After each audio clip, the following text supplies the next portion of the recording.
پذیری اور ایسی مقناطیسیت اور ایسا میگنیٹزم رکھا ہوتا ہے کہ وہ اپنی خصوصیت دوسروں تک منتقل کر دیتا ہے۔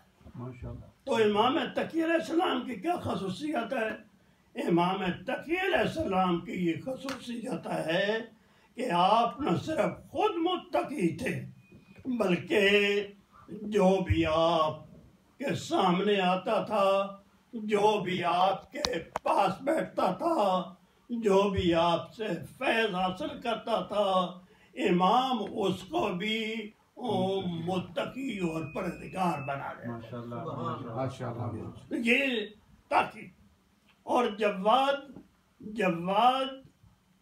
سخی کو کہتے ہیں، جود سخا، جود اس کا مادہ سخی، تو غنی بھی سخی ہوتا اور جواد بھی سخی ہوتا۔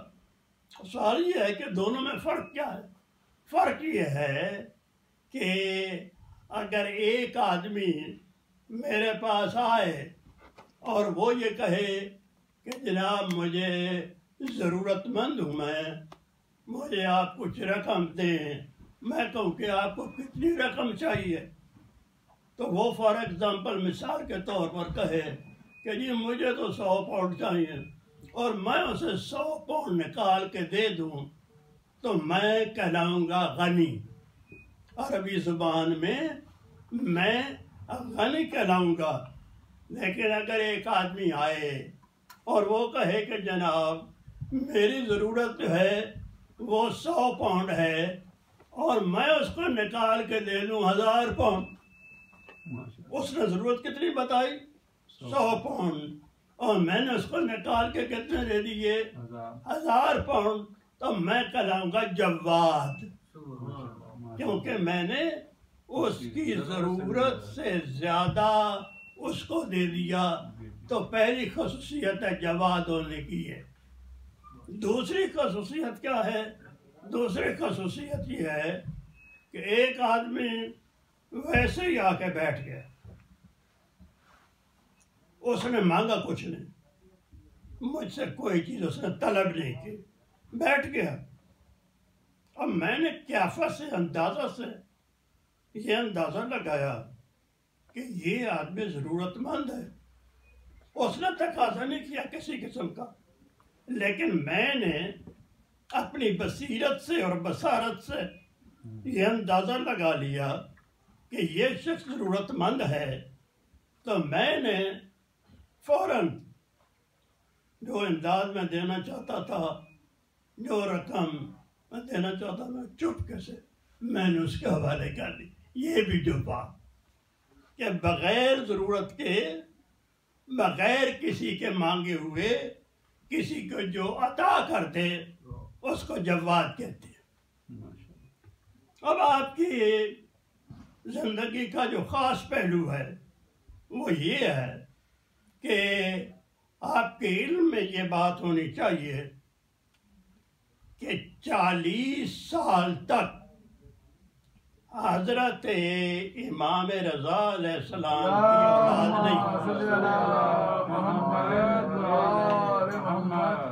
40 سال بڑی ایج ہے، 40 سال تک حضرت امام رضا علیہ السلام کی اولاد نہیں ہوئی، اور ادھر یہ بھی مومنین کو پتا تھا کہ حجت خدا بھی آنی ہے اور اسی گھر میں آنی ہے، تو مومنین پریشان رہتے تھے کہ اتنا عرصہ گزر گیا ہے اور اس کے باوجود ابھی تک جو ہے وہ امام کے گھر میں کوئی بیٹا پیدا نہ ہوا۔ گھبرا کے کہتے تھے یا امام آپ دعا فرمائے بارگاہ العزت میں ہمیں آنے والے امام ملے۔ امام بڑے اعتماد کے ساتھ مسکرا کے یہ فرمایا کرتے تھے آئے گا، وعدہ ہے میرے بزرگوں کا، آئے گا۔ میرے بزرگ کہہ گئے ہیں کہ محمد کے نام سے آئے گا۔ مومن کہے کب آئے گا؟ فرمایا جب اس کی ذات چاہے گی اس وقت آئے گا.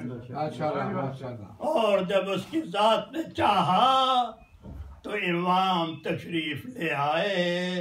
مومنین خوش ہو گئے، مومنین جو ہے وہ شاداں و فراں ہو گئے کہ ہمارا امام آ گیا، ہمارا ہادی آ گیا، ہمارا رہنما آ گیا. جب حضرت امام کی عمر شریف 8 سال کی ہوتی ہے، 8 سال، تو حضرت امام رضا علیہ السلام کی شہادت ہو جاتی ہے. دیکھیں عمر شریف 8 سال، اور 8 سال کی کیا ایج ہوتی ہے؟ 8 سال عمر ہے، اور زعامت اور قیادت اور ذمہ داری کا مسئولیت اس کا آپ اندازہ لگائیں کہ زعامت اور قیادت پورے عالم اسلام کی آپ نے کر دی. امام لہذا کچھ لوگ پریشان ہو گئے کہ یہ 8 سال کی عمر اور یہ امام کیسے چلائیں گے اس کا. تو امام نے ارشاد فرمایا کہ پریشان ہونے کی ضرورت نہیں. کیا تم نے حضرت عیسیٰ علیہ السلام کا واقعہ نہیں پڑھا کہ ابھی عیسیٰ علیہ السلام تو بچے تھے، شیر مادر پی رہے تھے، بالکل بچہ طور فرما رہے تھے کہ انی عبد اللہ آتانی الکتاب وجعلنی نبیا، کہ مجھے اللہ نے نبی بنایا ہے. اگر عیسیٰ شیر مادر پی کر، ماں کا دودھ پیتا بچہ ہو کر ذمہ داری یہ نبوت کو ادا کر سکتا ہے تو کیا میں 8 سال کی عمر میں ذمہ داری امامت کو ادا نہیں کر سکتا؟ اور صرف یہ نہیں کہ پھر امام نے جو ہے زبانی جمع خرچ کر کے مطمئن کر دیا، نہیں، بلکہ اپنے پھر علم سے یہ ثابت کیا کہ 8 سال اور 9 سال کی عمر ہونے کے باوجود میں علم کے لحاظ سے ایسی منزل پر ہوں کہ کوئی بھی آدمی میرے مقابلے میں آ جائے میں اس کے علمی سوالات کا تسلی بخش جواب دے سکتا ہوں. تو مجھے بہت سارے میں نے واقعات کو مطالعہ کیا تو مجھے جو ہے وہ 2 واقعات پسند آئے. وقت کے دامن میں گنجائش کم ہے. پہلا واقعہ کہ آپ کے زمانے کا مشہور عالم قاضی القضات چیف جسٹس، نام کیا ہے؟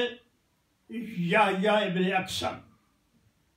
یحییٰ ابن اقسم وہ آتا ہے، خلیفہ بھی اس کو انکریج کرتا ہے، لوگ بھی اس کو انکریج کرتے ہیں، 1000 کا مجمع ہے، امام موجود ہیں، عمر ابھی 8-9 سال ہے. مقابلے میں کون ہے؟ قاضی القضات چیف جسٹس. وہ کیا کہتا ہے؟ وہ کہتا ہے جی میں آپ سے ایک سوال کرنا چاہتا ہوں. امام فرماتے ہیں سوال کرو. وہ سوال کرتا ہے کہ جی میرا سوال یہ ہے کہ جو شخص احرام کی حالت میں شکار کرے، احرام کا مطلب حاجی کے کپڑے پہنے ہوئے، حاجی صاحب کے کپڑے پہنے ہوئے اور شکار کرے حالت احرام میں، تو اس کے بارے میں کیا حکم ہے؟ جب اس نے یہ قاضی نے کہا نا کہ یہ میرا سوال ہے تو امام نے بڑی بے نیازی کے ساتھ جواب دیا، یہ سوال ہی ناقص ہے، انکمپلیٹ، نامکمل، ناقص سوال. بڑا حیران ہو، میں بھی حیران ہو کہ جناب یہ قاضی نے تو بڑا اپنی طرف سے بہت بڑا سوال کیا تھا کہ سوال کیونکہ روزہ نماز کے مسائل تو ہر آدمی کو پتہ ہوتے ہیں نا، روز کی بات ہوتی ہے، حج ہوتا ہے کبھی کبھار، اور حج میں پھر شکار کا مسئلہ کبھی کبھار، یہ شاذ و نادر اس چیز کو کہتے ہیں. تو جو چیز شاذ و نادر اس کا جواب دینا بڑا مشکل ہوتا. امام نے فرمایا کہ تیرا سوال انکمپلیٹ ہے، کہنے لگا جی کیسے؟ امام نے فرمایا پہلی بات تو یہ ہے کہ اس آدمی نے حرم میں شکار کیا تھا یا حرم سے باہر، پہلی شک۔ نمبر 2، اس کو شکار کی حرمت کا پتہ تھا یا نہیں، اس کو پتہ تھا کہ حرام ہے یا نہیں، اس بات حلال حرام جانتا تھا یا نہیں جانتا تھا۔ نمبر 3، جان بوجھ کر شکار کیا تھا یا بھول کر۔ نمبر 4، شکار کرنے والا آزاد تھا یا غلام۔ نمبر 5، کم سن تھا یا بالغ۔ نمبر 6، پہلی مرتبہ شکار کیا تھا یا دوسری مرتبہ۔ نمبر 7، شکار پرندہ تھا یا کوئی اور چیز۔ نمبر 8، شکار بڑا تھا یا چھوٹا۔ نمبر 9، شکار کرنے والا اپنے اس فعل سے نادم تھا یعنی شرمندہ تھا یا دوبارہ کرنے کا ارادہ رکھتا تھا۔ نمبر 10، شکار دن میں کیا تھا یا رات کو۔ نمبر 11، احرام عمرہ کا تھا یا حج کا تھا۔ 11 شکے، 11 سوال ایک، اور امام نے شکے کتنی بتائیں؟ 11۔ خلیفہ بھی حیران ہو گیا، تو خلیفہ نے کہا قاضی صاحب کو، قاضی صاحب اب ان شکوں کا جواب ہے کہ یہ جو آدمی ہے یہ 11 قسم کی یہ کیا کیا کفارہ دے گا۔ قاضی نے جی میرے فرشتوں کوئی پتہ نہیں، مجھے کیا پتہ ہے کہ اس کا جواب کیا ہوگا، مجھے تو کوئی پتہ نہیں۔ اب امام نے فرمایا کہ ایک سوال میں کرتا ہوں قاضی کے اوپر۔ تو خلیفہ نے کہا جی بسم اللہ، ایک سوال آپ کر کے دیکھ لیجئے۔ تو امام نے فرمایا کہ ایک عورت ہے، تو وہ جو عورت ہے اس عورت کے یہ ہے کہ صبح کے وقت جو ہے وہ جو عورت تھی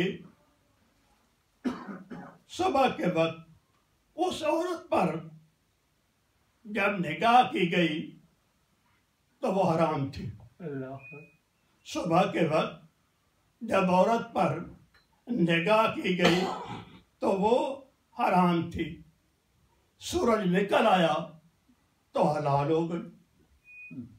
ظہر کے وقت حرام ہو گئی، عصر کے وقت حلال ہو گئی، غروب آفتاب ہوا حرام ہو گئی، عشاء کا وقت ہوا حلال ہو گئی، آدھی رات ہوئی حرام ہو گئی، صبح ہوا حلال ہو گئی۔ بتا عورت کون ہے نا پیچیدہ۔ تو وہ کہنے لگا مطلب میری ماں بنا جانے، مجھے کیا پتا ہے اتنا مشکل سوال، اس کا میں کیا جواب دوں؟ تو امام نے جواب دیا، فرمایا صبح کے وقت اس لیے حرام تھی وہ عورت کہ وہ کسی اور کی کنیز تھی، اور کسی اور کی کنیز پر نگاہ ڈالنا وہ حرام ہوتا ہے۔ جب سورج نکلا نا تو وہ عورت خرید کر لی گئی، تب حلال ہو گئی، کیونکہ اس کی مملوکہ ہو گئی، مملوکہ کنیز حلال ہوتی ہے۔ ظہر کے وقت وہ آزاد ہو گئی، یعنی اب کنیز نہیں رہی، حرام ہو گئی۔ اب عصر کے وقت جو ہے اسی سے نکاح کر لیا گیا، حلال ہو گئی۔ غروب آفتاب کے وقت آدمی سے کیا غلطی ہوئی کہ اس نے عورت کی پشت کو دیکھا، پیٹھ کو، اس نے کہا کہ تیری پشت میری ماں جیسی ہے، اس کو زہار کہتے ہیں، حرام ہو گئی، حرام ہو گئی۔ اب یہ صورتیں جو ہیں اس طریقے سے حلال بھی ہوتی رہی، حرام بھی ہوتی رہی۔ اب عشاء کے وقت کیا ہوا کہ اس نے کفارہ دے دیا، کیونکہ آدمی سے ہار کر بیٹھے ہیں تو کفارہ دے دے، تو پھر حلال ہو گئی۔ آدھی رات کو پھر دونوں میں جھگڑا ہو گیا، حرام ہو گئی۔ اب کیا ہوا کہ صبح جب ہوئی تو پھر دونوں نے صلح کر لی، رجوع کر لیا، حلال ہو گئی۔ ایک عورت حلال بھی ہو رہی، حرام ہو رہی، کتنی شکیں آ گئی۔ تو یہ جو علم تھا، یہی علم، یہی تقوی، یہی بردباری، یہ ائمہ کی شہادت کا باعث بنتا ہے۔ تو جب مامون کا دور تھا تو مامون نے اپنی لڑکی ام الفضل امام تقی علیہ السلام کے نکاح میں دی تھی۔ اب وہ جو ام الفضل تھی نا، اس کی ڈیوٹی دراصل یہ تھی، نکاح کرنا شادی میں نہیں، بہانہ تھا۔ اس کی ڈیوٹی یہ تھی کہ وہ امام کی پل پل کی خبریں اپنے باپ کو دیتی رہے، گویا وہ امام کے اوپر ایک قسم کی نگران اور چوکیدار تھی۔ اب دوسری بات یہ ہوئی کہ حضرت امام رضا علیہ السلام نے جناب سبیکہ خاتون جو کہ والدہ ہیں حضرت امام تقی علیہ السلام کی، اور جو جناب ماریہ قبطیہ جو حضرت حضور کی ام المومنین ہیں، حضور کی بیوی ہیں، زوج ہیں، ماریہ قبطیہ، جن کا بیٹا ابراہیم ہے، اور ان کا جو ہے وہ قبر مبارک جنت البقیع میں موجود ہے جناب ابراہیم کی۔ تو یہ ماریہ قبطیہ کے خاندان سے تھی۔ تو اب یہ جو ام الفضل تھی مامون والی، اس کو حسد آتا تھا کہ اولاد تو ہو رہی ہے سبیکہ خاتون سے، مجھ سے تو کوئی اولاد نہیں ہو رہی، لہذا یہ اور زیادہ شکایتیں بھیجتی تھی اپنے مامون باپ کو۔ مامون تو چپ کر جاتا تھا کہ میں کیا کروں، میں نے تو خود یہ رشتہ کیا ہے۔ لیکن مامون جب مر گیا، معتصم کی باری آئی، تو اب ام الفضل جو ہے اس نے بار بار شکایتوں کا تمار لکھنا شروع کر دیا۔ نتیجہ یہ ہوا کہ معتصم تو خود چاہتا تھا کہ کسی طریقے سے امام کو اپنے رستے سے ہٹایا جائے، کیونکہ معتصم نوٹ کر چکا تھا کہ مامون کی کوششوں کے باوجود امام قابو میں نہیں آ رہے۔ جب مامون جیسا شاطر جو ایکٹر تھا، جو عزادار مفت کا بنا پھرتا تھا امام کا، اگر ایسا ایکٹر جو ہے، ایسا چاپلوس، ایسا ہوشیار آدمی وہ امام کو قابو نہیں کر سکتا، تو میں کیسے قابو کر سکتا ہوں؟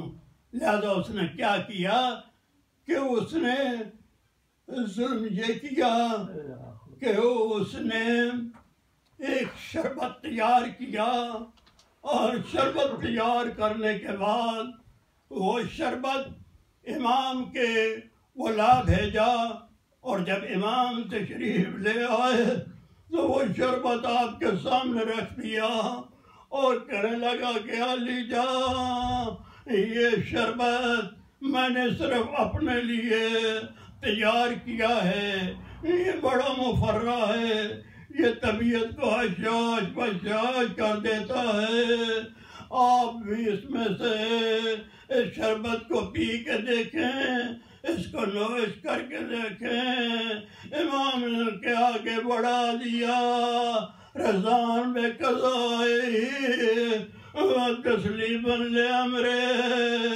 امام سمجھ گئے اب وصال کا وقت آ گیا، لقاء ربی کا وقت آ گیا۔ امام نے ایک گھونٹ لیا، امام نے دوسرا گھونٹ لیا، امام نے تیسرا گھونٹ لیا، جو ہے تیسرا گھونٹ لیا، امام کی طبیعت خراب ہونے لگی، امام کا مزاج بگڑنا شروع ہو گیا۔ کہا میں چلتا ہوں، میں روانہ ہوتا ہوں۔ کہنے لگا آپ کدھر جاتے ہیں؟ امام نے فرمایا جدھر ظالم تو نے بھیجا تھا میں ادھر ہی جاتا ہوں۔ امام گھر میں تشریف لے آئے، زہر نے عذر کرنا شروع کیا، آئے میں قربان جاؤں اور میری جان فدا ہو جائے اس مظلوم امام پر۔ جب میں واقع شہادت کو پڑھتا ہوں اور میری ہائے نکل جاتی ہے، چھاتی پیٹنے پہ دل چاہتا ہے اور منہ رخسار پیٹنے پہ دل چاہتا ہے، اور 25 سال امام کی عمر، صرف 25 سال، اور سب سے کم عمر امام، اور ایسا ظالم زہر میں نے پہلی دفعہ پڑھا یہ مصائب کی کتاب میں۔ امام ایسے تڑپتے تھے اور جیسے مچھلی تڑپتی ہے، اور جیسے مرغ بسمت تڑپتا ہے، جیسے ایک جاندار تڑپتا ہے۔ اور یہ پہلی دفعہ میں نے مصائب کا فکرہ پڑھا، اور امام کبھی تڑپ کے ادھر ہو جاتے تھے اور کبھی تڑپ کے ادھر ہو جاتے تھے اور کبھی تڑپ کے ادھر ہو جاتے تھے، اور وہ ملونا اور بجائے اس کے کہ امام کی تیمارداری کرتی اور ہنس رہی تھی اور مسکرا رہی تھی، اور کتنی منزل ہے، اوپر جاسوس کھڑا ہے معتصم کا، وہ یہ دیکھ رہا ہے، یہ انتظار کر رہا ہے کہ جو زہر ہم نے دی تھی وہ اتنی پریشانی، اور امام کے منہ سے خون کی برسات جاری ہے۔ آخر میں دشمنوں کا حربہ کامیاب ہوا، امام نے لکھا ہے خداوندی کو لبیک کہا، اِنَّ لِلَّهِ وَإِنَّا إِلَيْهِ رَاجِعُونَ، رضوان بِقَضَائِهِ وَتَسْلِيمًا بِأَمْرِهِ۔ باراللہ اس ساری مجلس کا ثواب پروردگار نے جو میں مومنات جانتے ان کی دلی مرادیں کو پورا کر۔ صلی اللہ محمد